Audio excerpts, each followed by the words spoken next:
Good afternoon, everybody, and welcome to the Institute this afternoon for this event, which I know is going to be a most interesting one. And it's part of our Future Proofing Europe series, kindly supported, as always, by the Department of Foreign Affairs. I just want to note that at the outset, how much we value working with the department and in particular on this series. And we're really delighted and honoured to be joined this afternoon by Cristina Gherasimov, who's the Deputy Prime Minister for European Integration and the Chief Negotiator with the EU of the Republic of Moldova. The Deputy Prime Minister will give us an address for, I'm not sure, we didn't discuss the length, but perhaps 20 minutes, 20, 25 minutes. There's a bit of flexibility there. And then we'll have an opportunity to have some interaction, have some questions, observations from our audience here in the room. And you're all very welcome, I say again. And also those of you who are tuning in online on Zoom, you're also very welcome. You can ask a question if you're at home or in your office through the Q&A function. And those of you who are here in the room, of course, will be able to simply put up your hand and we will get to you. The discussion, and by the way, as we always say in relation to questions, if a question occurs to you when something is said, there's nothing to stop you. I mean, I'm talking about the Zoom audience, nothing to stop you putting in the question then rather than waiting until later on so that we can sort of bank them up and get to them when we have the opportunity. The presentation and the Q&A are both on the record, and we're also live streaming this afternoon's discussion. So if you're joining us on YouTube, there's all these different platforms that you can join us on, but if you're joining us on YouTube, you're also very welcome. So before I hand over to our distinguished guest, I'll just briefly introduce her. Cristina Gherasimov was appointed Deputy Prime Minister for European Integration and as Chief Negotiator with the European Union in January 2024 in the first instance, and reappointed to that role after the parliamentary elections held in September of 2025. She previously served as advisor to the President of the Republic of Moldova on foreign policy and European integration, as well as holding the position of Secretary General of the Presidential Office. In these roles, Cristina Gherasimov served as the President's Sherpa for several European and global summits and events, such as the European Political Community Summit, UNGA, and Moldova Support Platform, amongst many others. For a short period after that, Deputy Prime Minister Gherasimov also served as Secretary of State at the Ministry of Foreign Affairs and European Integration. There's a lot more I could say about her. She's taught at Rutgers University, conducted research, was Programme Manager in places like Chatham House and Transparency International, German Council on Foreign Relations. She holds a PhD in political science from Rutgers in the US. And as I say, there's plenty more we could say. But most importantly, she's here as Deputy Prime Minister of our country, and it's our great honour to welcome you this afternoon. Deputy Prime Minister. Sorry. Yeah, and thank you for that welcome. And before, and I'm sorry, but I just would like, if you perhaps, Deputy Prime Minister, just proceed again. Before we go to your address, I neglected to say at the outset that it's also our great pleasure to have Fergus O'Barra, who's here from the European Parliament office here in Dublin, perhaps just to say a few words before the Deputy Prime Minister says hers. I'm sorry, I should have made that clear at the outset, by mistake. Please join us up here. Yeah.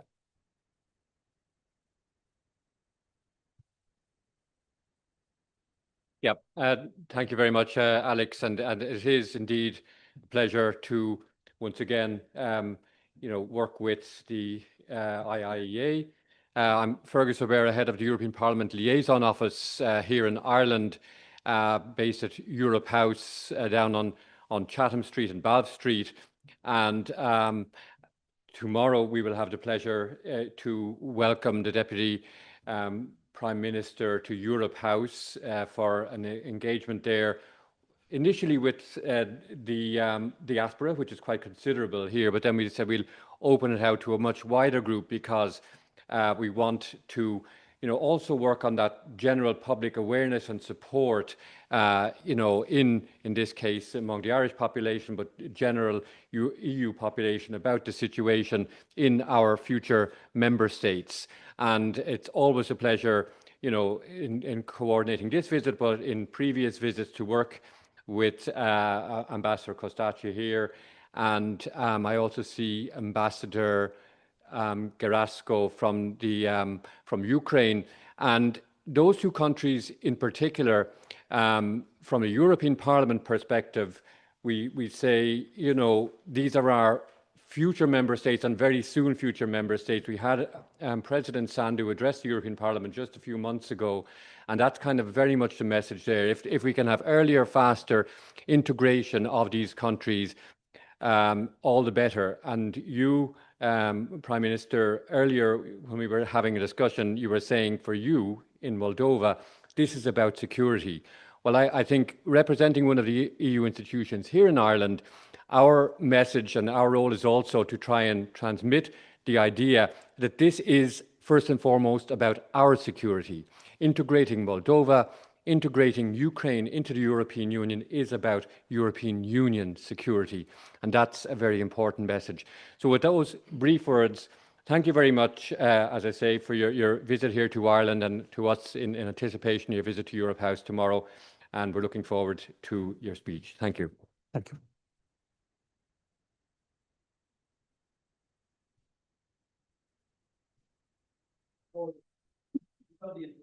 Yes. No problem at all. But thank you so much for the warm hospitality, dear Director White, for having us here today and speak about Moldova, about our enlargement objective as a union, but also from a perspective from a candidate country like the one that I represent today.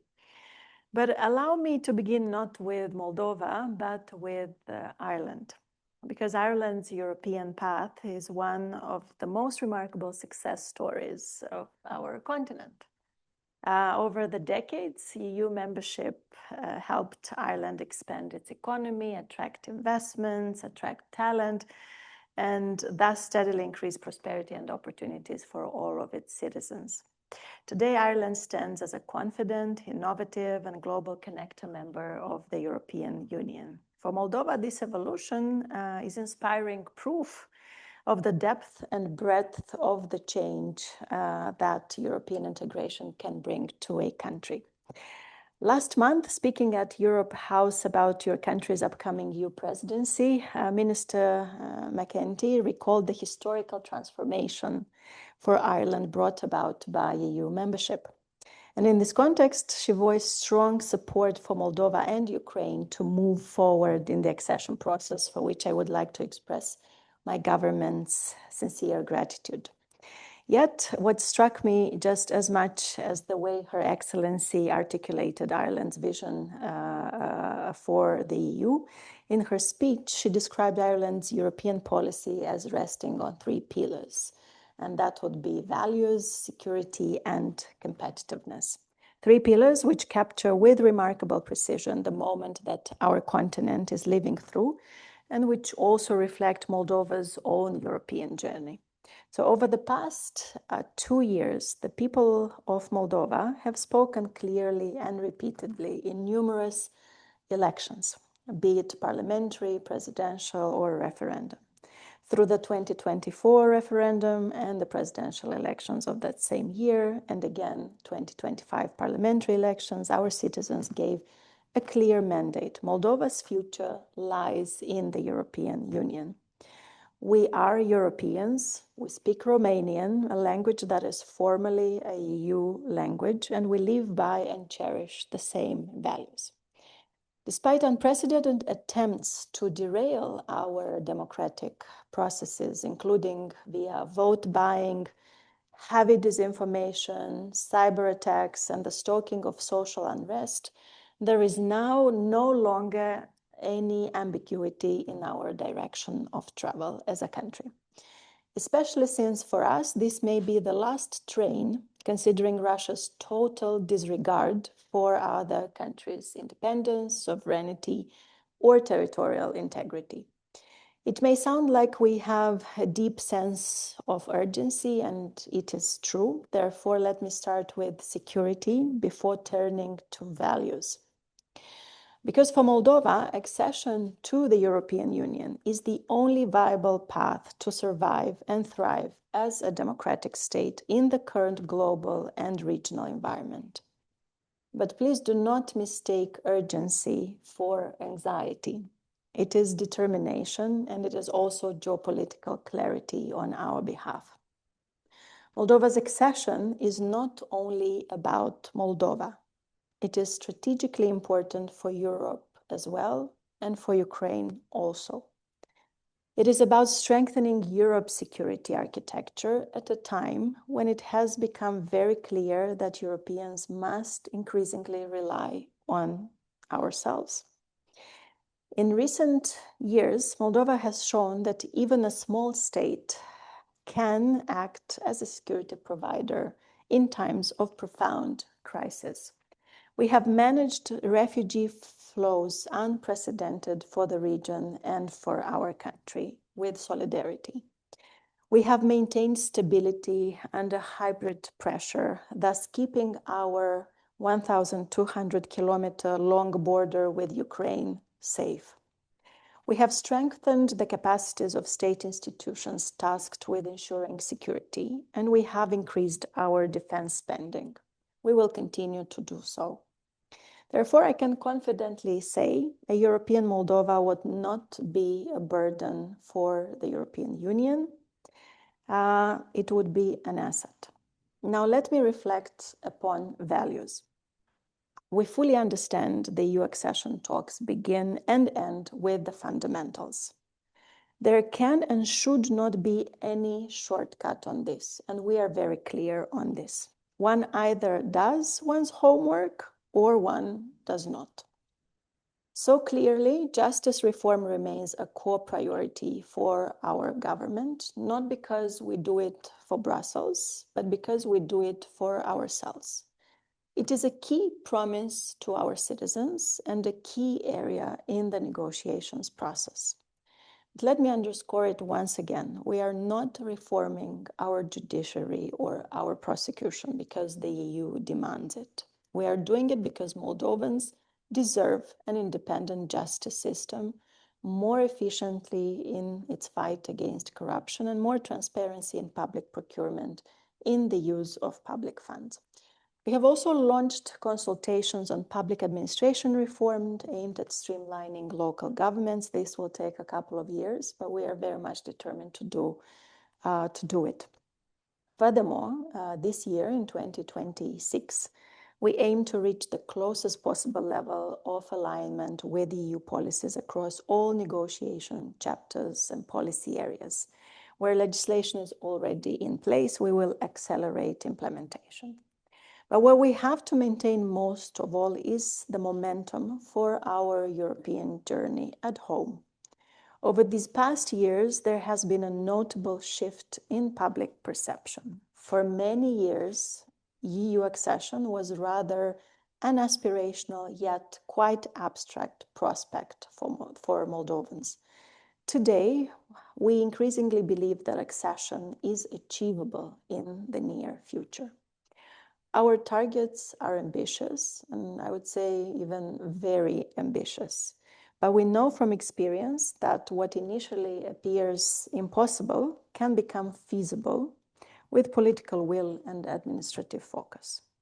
Since submitting our membership application back in March 2022, every major milestone seemed daunting at first.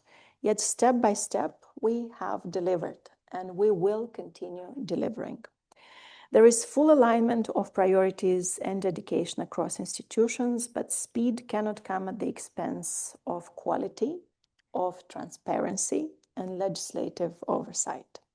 That is why civil society is involved every step of the way. There is an active dialogue between the government and the business community. In Parliament, we have finally established a standing committee on European affairs. This is working very closely with our Bureau for European Integration, but also with experts not only from Moldova, but from abroad as well. We have a large diaspora also, including in Ireland, and we are very open to working with everyone who has the expertise and experience necessary to bring us faster into the European Union. Before I turn to competitiveness, let me briefly reflect upon what I can call the elephant in the room, though not quite literally, but rather the public space more recently with the recent discussions that have emerged about differentiated integration or two-tier membership or front-loading benefits.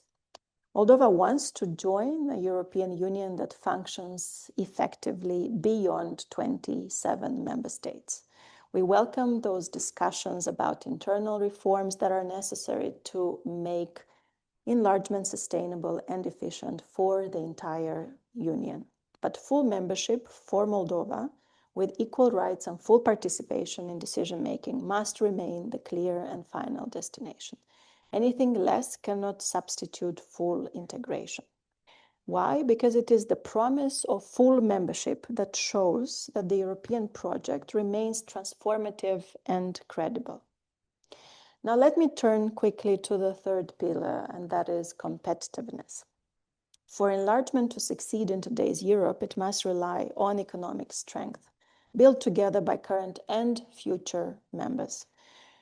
As a result, our government is focused on accelerating economic growth and preparing our country to join the single market. We are very delighted to have access to a growth plan facility meant to reboot our economy.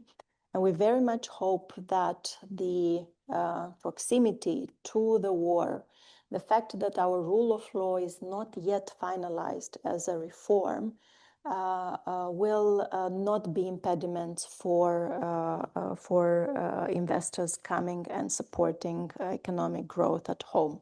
Significant progress has already been made, and the next 4 years will be a lot about economic growth. Once a strategic vulnerability, our energy sector has undergone a profound transformation. Only 3 years ago, Moldova was a country which was 100% dependent on Russian natural gas. Today, Moldova consumes 0 Russian gas. For a country that for 3 decades was absolutely vulnerable from this perspective, managing in such short period of time to achieve energy independence is quite something, and not by my words, but by colleagues from other member states and of course from Brussels. A new power line enabling Moldova to import electricity directly from Romania and the wider European Union for the first time, reducing vulnerability to geopolitical pressure, will finally be inaugurated this spring. And for several years now, we have no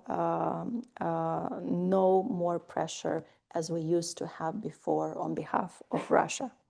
Renewable sources have also become a key pillar of our energy mix. We are in the process of upgrading transport infrastructure and the interconnections with the EU single market through new or modernized bridges at our border with Romania, as well as better roads and plans to revamp our railway system. Digitalization is also key for us. 70% of our government to business services are already available online.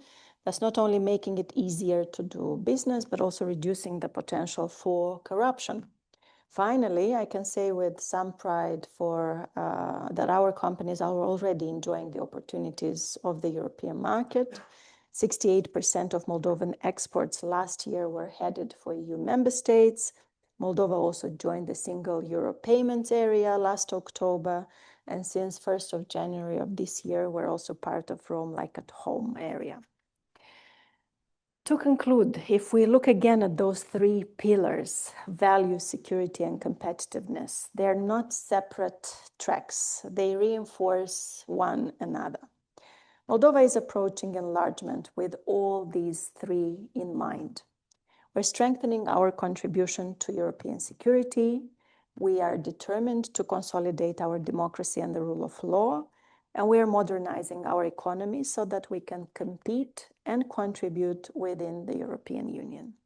The mandate is clear. The institutions at home are mobilized. Society believes in and supports this goal.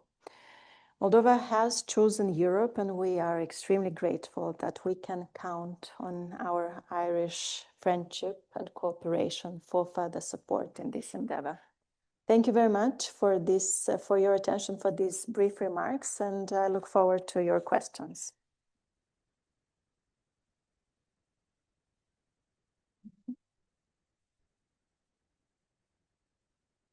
Thank you very much, Deputy Prime Minister. And we have about half an hour, a little bit more, for questions and comments. And we've a terrific audience here, I know, and I'm sure online as well, but we can't see you, but we know you're there. And I'm happy to invite questions. We've a number of members of the Diplomatic Corps in the room as well, and just welcome to all of them.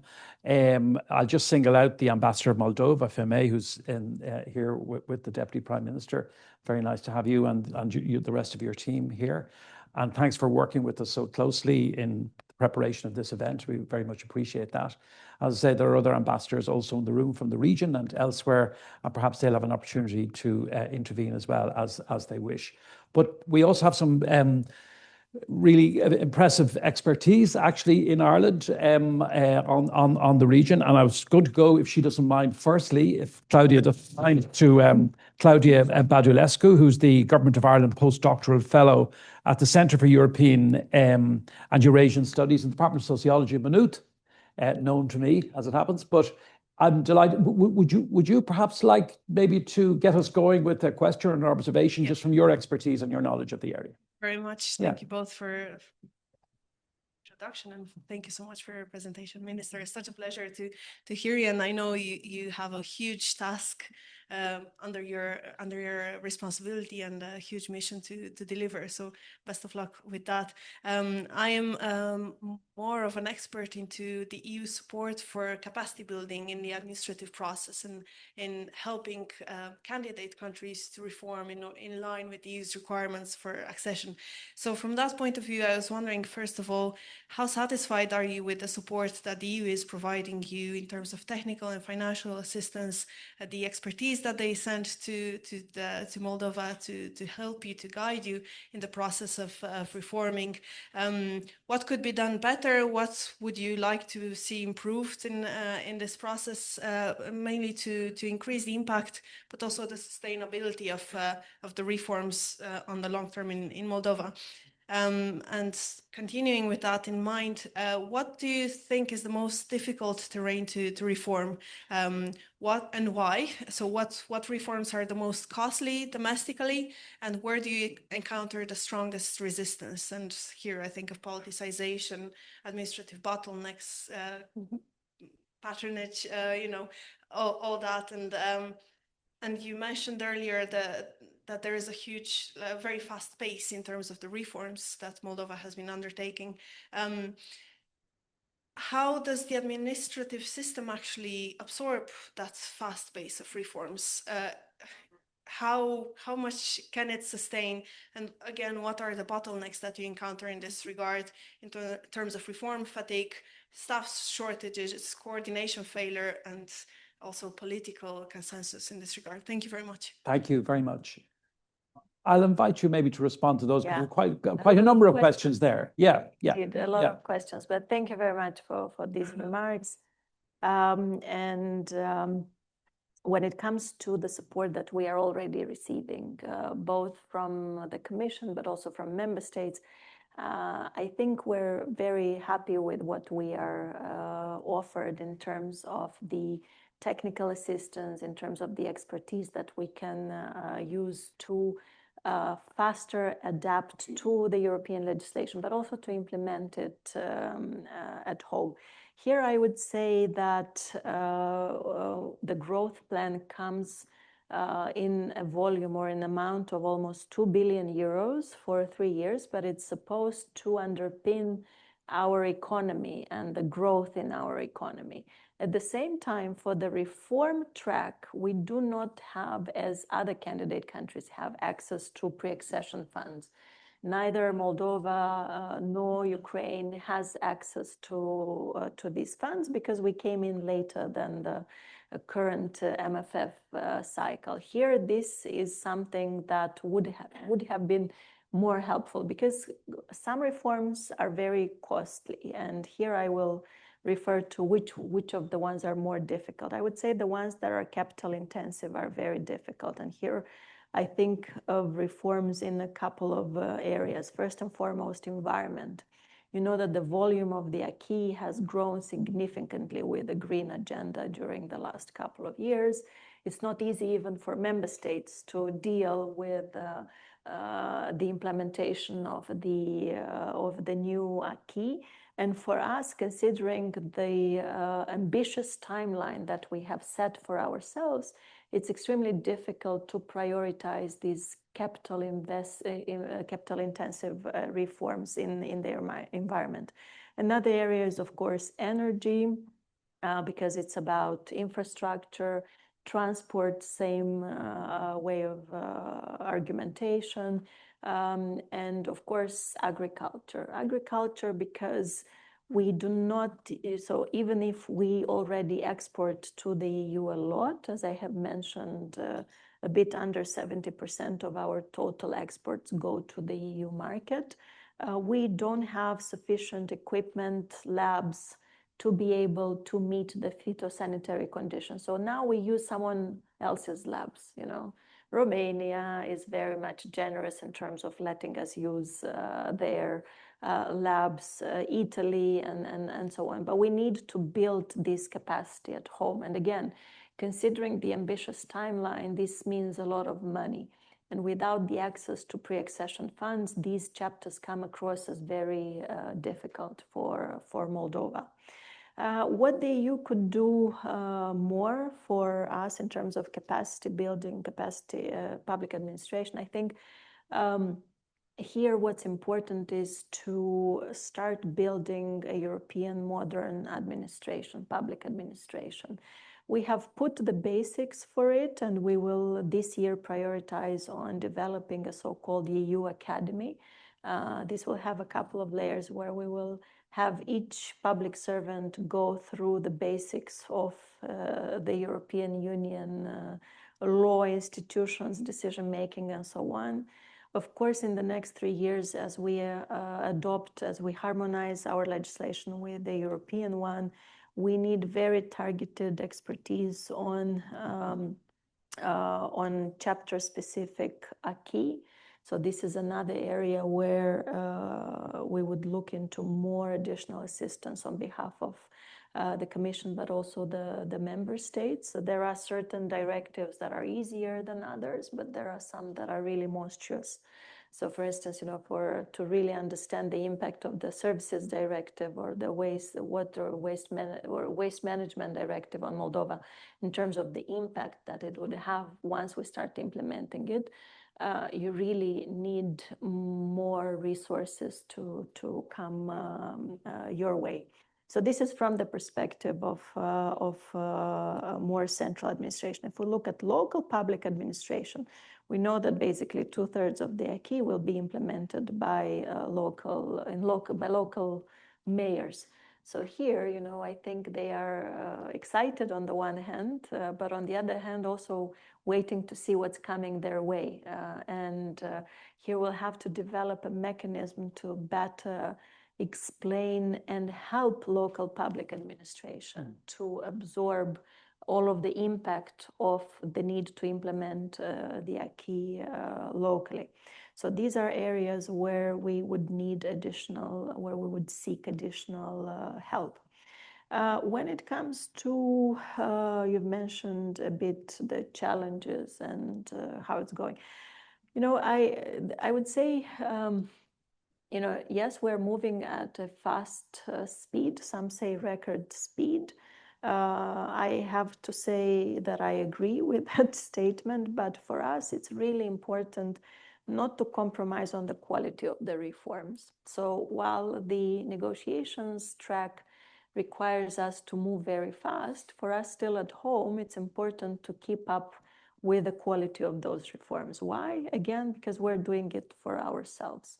For instance, if we talk about complex reforms that take time, and I've referred earlier to the vetting process, where we clean up our judiciary from corrupt judges and prosecutors, it takes time if you want to do it properly and you want to make sure you don't mess up with the professional careers of long-term judges and prosecutors, but who might also be corrupt. Of course, the system fights back because there are entrenched interests that have been developed in the system for 3 decades. And now you tell them that that's it, it's over. So of course the system fights back. So we say that we have an invisible war at home with certain judges and prosecutors who do not want to let go of old practices. At the same time, we have judges who have massively resigned, so resigned en masse, they just left, and that has created a longer backlog than we hoped for. But this is, I mean, this is part of the process of a complex reform like justice sector reform. So here for us, you know, it's about finding the right balance between speed and quality. So it's very important not to move even faster if that somehow compromises the quality of the reform. So here I would just hope that the Commission, whenever it assesses us, you know, whether we are ready with the interim benchmarks or with the closing benchmarks, we would not be punished for that, for giving priority to quality rather than speed, but we would still be in a position to use this window of opportunity under this particular commission, which is so much pro-enlargement and still prioritizes this particular objective. Thank you. Yes, John. Please tell us who you are and where you're from, even if we know they mightn't. Thank you very much, Alex. I'm John O'Brennan from Maynooth University. Thank you, Deputy Prime Minister. I wanted to ask you about the extraordinary theft which took place in 2014 from a number of your banks in Moldova. How successful have you been in trying to recover that money? I know that one of the principal figures involved is aligned with Russia and has had his fingerprints over lots of different activity in Moldova up to 2023 and even recently. But I wonder how successful you've been, because it was staggering, really. 12% of Moldova's GDP was stolen. €1 billion is absolutely extraordinary. So what kind of successes you've had? And secondly, looking ahead to the Irish presidency of the European Union, and given what Moldova experienced in recent years in the presidential, parliamentary elections and the referendum, what advice do you have for us about how prepared we should be for attacks by malign actors, whatever the nature of those attacks, but particularly hybrid attacks when we get to that point in the second half of the year? Thank you. Thank you. Paddy, back at the back down there. We'll take a couple together if that's okay. You seem to be well able to remember the questions that are asked. So thank you very much. Yeah, Paddy. Paddy Smith, Irish Times. When there was discussion going on about Cyprus accession to the European Union, there was a lot of division about whether or not the whole of Cyprus should be allowed to accede, or whether it would do only the bit over which the government of Cyprus had control should accede. There seems to be there's a similar ambiguity about the Transnistria issue in Moldova, and I just wondered if you could explain to me how you see the divided country acceding to the EU. I'll just tag on to that. David Whelan is asking you to expand on Moldova's breakaway region of Transnistria, which has 1,500 Russian troops, he says, acting as so-called peacekeepers rather. How much of a problem is Russian influence having on Moldova today? Perhaps we should pick up there and we'll come back. Yeah.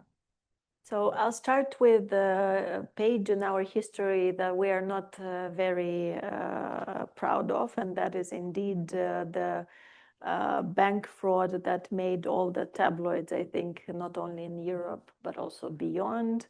We, at this point, have identified the main characters of the theft. One of them is Ilan Shor, who did his best to influence Moldovan politics until the very last moment, by which I mean these parliamentary elections, and he didn't manage. So first he flew to Israel, and then now he's hiding together with his criminal organized group in Russia.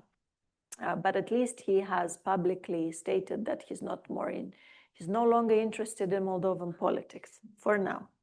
That is one. Another one is still hiding in London, Platon, Vyacheslav Platon.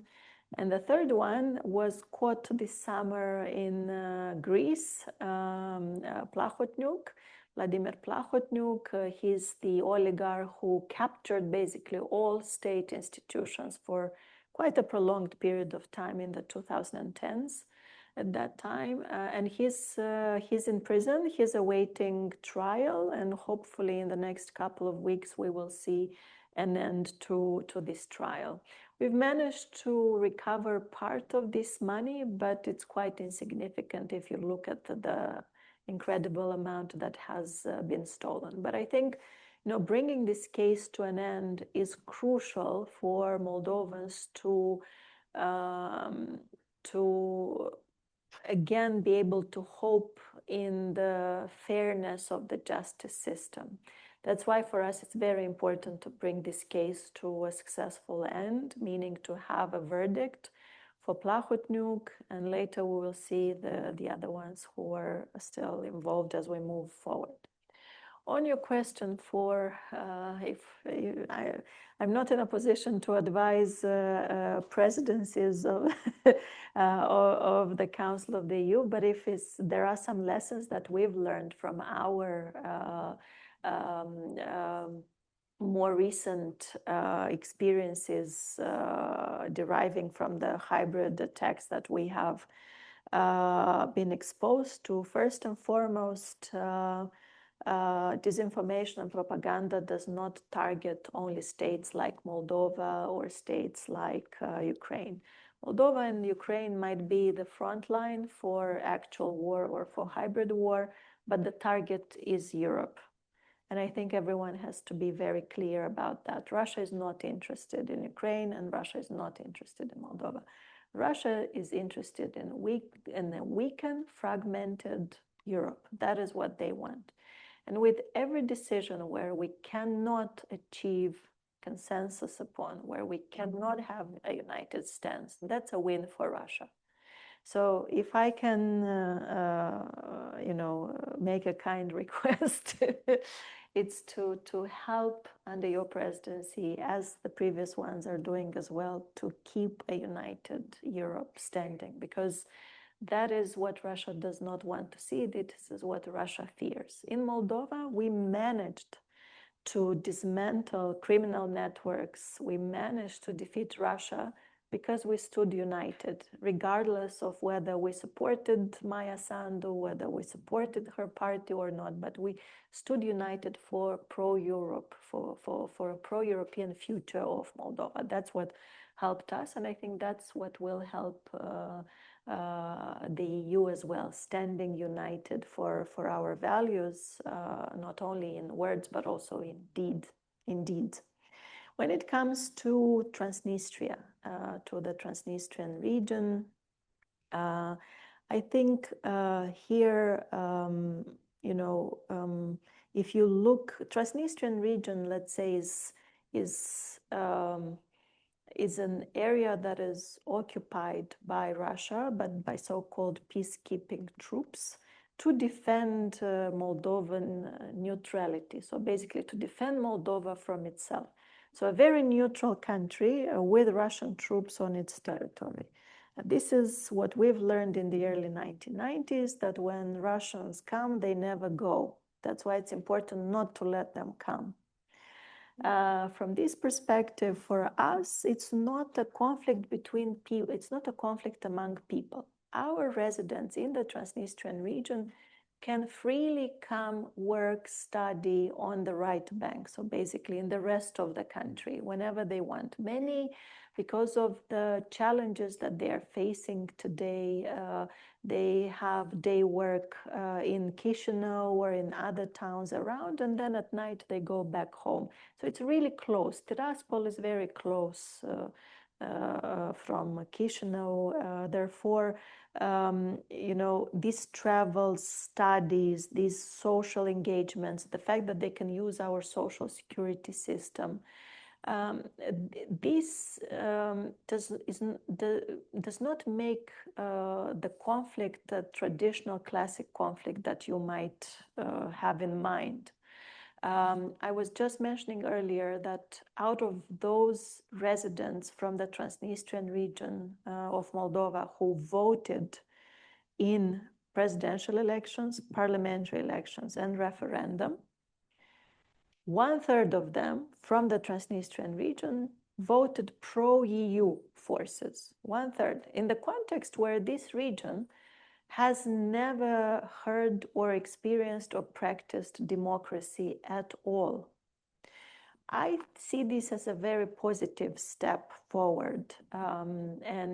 Considering that in good times, when they still used Russian free gas, their exports in an amount of 80% of the total exports were going to the EU.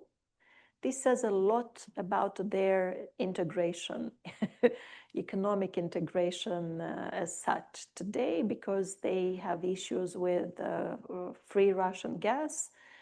This was how Russia was keeping this region alive. Now they export 70% of their goods. This is the latest number for 2025 to the EU. So from an economic point of view, the European Union has a huge leverage on the region, because basically they are dependent on the EU market. And I think this is a good thing. Now, all of this, there is optimism to say that, look, as we get closer to accession, we might be able to reintegrate the country. The government is working on the economic convergence of the region, integrating the region in the economic system, national system. But we have the Russian troops there. We have the Russian troops that never left. And this is an issue where Moldova alone cannot find a solution. Therefore, we see integration and reintegration as two parallel but separate tracks for us. And a precedent like Cyprus, where you have the acquis being suspended on part of your territory, would also be an option that would work for Moldova as well. Okay. I'm going to take two questions online. The diaspora has been mentioned a couple of times. So Tudor Kojokario, I'm sure I'm mispronouncing the person's name, says, building on your view that Moldova can be an asset rather than a burden for the EU, what concrete measures is the government taking to strengthen workforce competitiveness through upskilling and labour market alignment as Moldova prepares for EU integration? And that questioner is a Moldovan Romanian citizen living in Dublin, and is a talent development consultant at a global software company here in Ireland. And then allied with that, Marina Profir is founder of Connect MI, the Moldova Ireland Business and Professional Diaspora Network, says, you highlighted competitiveness and economic growth as a priority for the next year. What structural reforms do you see as most critical to ensure that Moldova does not just integrate into the EU, but compete effectively within it? And how can the diaspora contribute? So those questions are sort of linked. But before I go to them, I think I saw somebody at the back there. I'll take you as well. Yeah. My name is Rina. I'm from Kenya. My question is kind of linked to what you've just asked. I'm specific to Moldovans. The literacy levels are quite high, I believe over 95%. What do you do as a government to make sure that there is no brain drain, so that you mitigate Moldovians to make sure that they build the country as opposed to going to abroad? And well done to what you've done so far as the first non-EU partner in the security partnership. Really interesting question. Any others? Yes, sir. It's really just about comparisons. You talked about security, obviously, and Russian infiltration, potentially comparing to Georgia and Georgian Dream. Is there any potential for that to arise in Moldova? And what are the potential connections to actors like that, bad actors, I would say, in Moldova that would be connected to the Trump administration? What effect does that have on it? So I'll invite you to address them. But can I just have an indication of anybody else who would like to ask a question or to intervene? I've got one there. Anybody else? Just to get, so I have a sense of how many more there are. Well, there's one definitely, and there might be another one or two. Yeah. So I'll take them the other way around. yes. Yeah. So on Georgia, I think Moldova was Georgia under Vladimir Plahotniuc.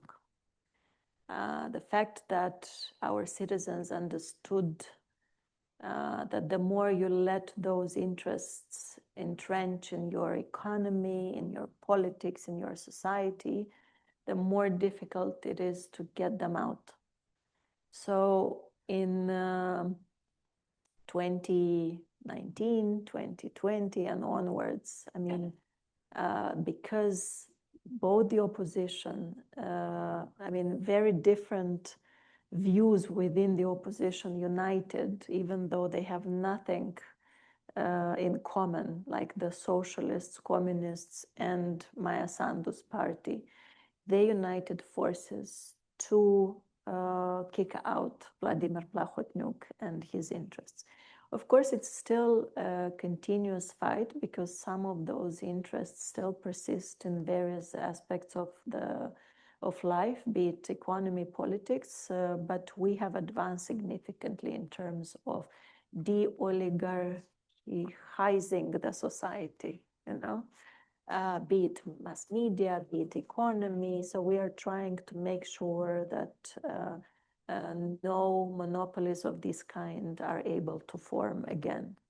So for us, we can only hope for our friends in Georgia to be able to find the will to take a stance, because this is an opportunity for all of the candidate countries that want to join the European Union to be used as such. And it's unfortunate that such an opportunity is being missed with such a political regime at home. You know, I always think of Georgia that we could have been in their shoes should we have had Plahotniuc during this geopolitical opportunity that has been provided to the candidate countries. So from this perspective, I hope that there is still a possibility for the Georgians not to miss this train. In terms of the brain drain, we are seriously investing in our schools, in our high schools, in our higher ed. Of course, we are not European level universities. We still have a lot of work to do. We're very aware of that. But for the first time ever, we have more students after high school remaining for a university degree in Moldova than leaving for a university degree abroad. And even though these are early signs, these are good signs. So from this perspective, I would say that any country that has 1 million citizens with Romanian citizenship, meaning EU citizenship, it's very difficult to keep them in the country. And to be honest, I would not like to keep our young people in the country. I myself studied abroad, and I think it's a huge added value to study, work in different countries, get to know different environments, different contexts, and then bring all of that experience back home. Therefore, I'd only encourage and recommend for young people to do that. But it's really important to know when you can contribute to your home society. And I think now it's the time for Moldova, for Moldovans also abroad, to contribute to their country. And this brings me to the first question on the diaspora. And for the part on the economy, I will first make a transition, but then for the part on the economy, I'll ask my colleague, State Secretary Oleg Bivol, to respond, because actually Oleg Bivol has just returned from Ireland, from the diaspora, from too many years living in Ireland, back home, and now is State Secretary at the Ministry for Economic Development and Digitalization. And this is only one of the many, many cases that we have in Moldova where people return, and we very much hope that more will return. On the, everything that we plan on the competitiveness side of things and what we do to support the labor force and so on. I mean, of course, if you speak in terms of, reforms related to the negotiation process, it's about the harmonization and implementation of the acquis related to the internal market, to competitiveness. So that's chapter 2 and chapter 3. That's what we are doing. We have a national program for the adoption of the acquis designed for 5 years, 2025-2029, where we have front-loaded all of the adoption for these first 2 years, 25-26, a bit of 27, and then we will only work on implementation. Hopefully that will strengthen not only the standards at home, but also our competitiveness as an economy. Hopefully that will lead to higher salaries, more competitive salaries. Hopefully that will become more attractive for many, many Moldovans in the diaspora that still chose a living abroad. But on the economy side of things, in terms of the priorities, maybe I give a very short word to Oleg to share what our priorities are for this year, because there are many, but maybe one or two, yeah? I'd like to address the public and say thank you very much for being here. I'm Oleg Bivol. Actually, I've lived longer in Ireland than I've lived in Moldova, and recently I've embarked in this very exciting role as a state secretary, which proves that as much as those people at home who are very willing to embark this exciting journey toward the European Union, we'd like to put our own shoulders and together with those at home, make it happen. And we believe this is the moment and this is the right time. Now, when we talk about the economy, I suppose we aligning with a very ambitious government to engage in aligning our not just the values and security, but our economy as well. Therefore, the reforms are not required, but it's actually done for our own people and for our own diaspora, because we want them to come back home. There was 1 million people, and we kind of aware that they'll come when we can provide the same, if not better, living condition for them and for their families. Therefore, we're doing those reforms, and the reforms are directed toward stability, predictability. We are reforming not just the processes of the economy, but we have targeted, segmented parts of the economy. We're doing quite well in terms of digitalization. We're doing a lot of efforts in terms of reforming our state-owned enterprises, and we have 2 very specific aspects of that. That's reforming the state-owned enterprises, making them efficient, and big part of that is the governance aspect of the state-owned enterprises. And then comes the experience of the EU member state, and that we talk about the efficiency, we're talking about accountability, and that's the 2 aspects we want to align with. We want to be seen as a strong state. We want to basically be seen as a state that can be seen as trusted, credible, and that's what we're trying to build now. That's the image we want to build toward the investors.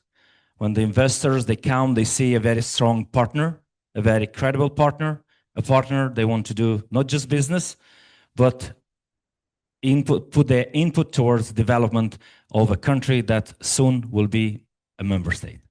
Thank you very much for all the support, and if there's any other questions, I'm happy to answer, even though I'm only in the 4th week of my of my role. So, so thank you. Yeah, thank you. Terrific. Thank you very much. We are up on 3 o'clock, but there was one other question right there in the corner. And sorry, Senator, did you want to ask a question as well? I'll let you in directly after this question, and then that'll have to be it. We'll have a closing then from the Deputy Prime Minister. Thank you so much, Deputy Prime Minister. Diana here, Diana Accenti, coming from the energy and gas market. My question will be regarding the current energy situation. We know Ireland it's not, I would say, the best model because Ireland is still importing the electricity from UK through the interconnector. So what other models are you looking at? What type of the countries? Are you looking for the Baltic countries? What countries will be as a good example? And my second question is, can Moldova actually transition from Russian dependent? I know it has been done a lot. It has been done a lot regarding this, but how exactly you can become independently?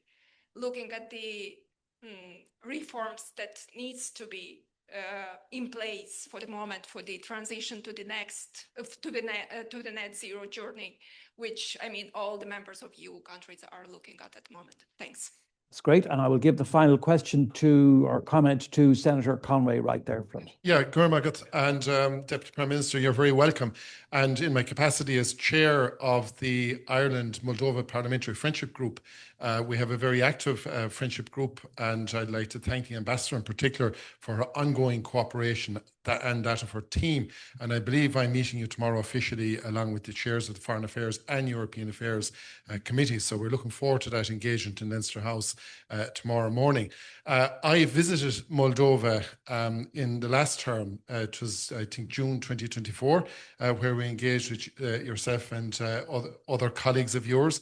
But what struck me most was the commitment of the ordinary people on the ground in Moldova, people we met in the hotels and in the shops and just in general. And, you know, that commitment among the people of Moldova has been very much reflected in elections, in the most recent election and indeed referendum as well.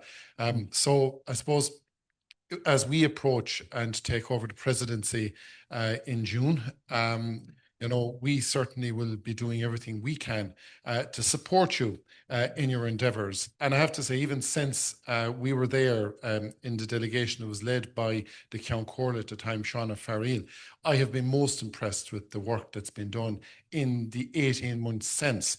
And absolutely, it's been done with speed, but I would not at all question the quality. I think the quality of the work that's been done has been phenomenal. So don't slow down, because the quality is there anyway. And we're certainly looking forward to our engagement tomorrow. Thanks very much.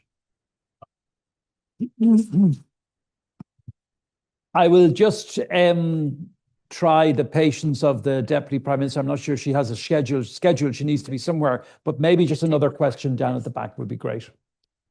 Thank you. My name is Jana Kovac, co-founder of the Connect Moldova Ireland NGO. And my question is, you mentioned about the higher education, like it's not the same level like in EU.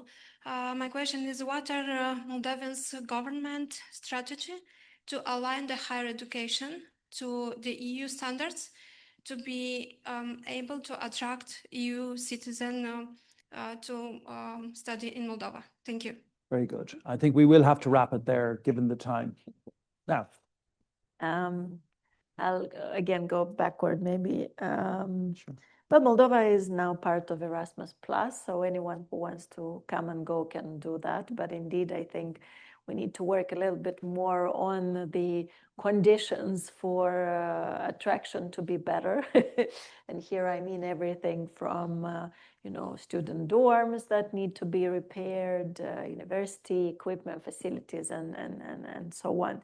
So indeed, we have more students who go abroad, use Erasmus+, but less who are actually coming to Moldova.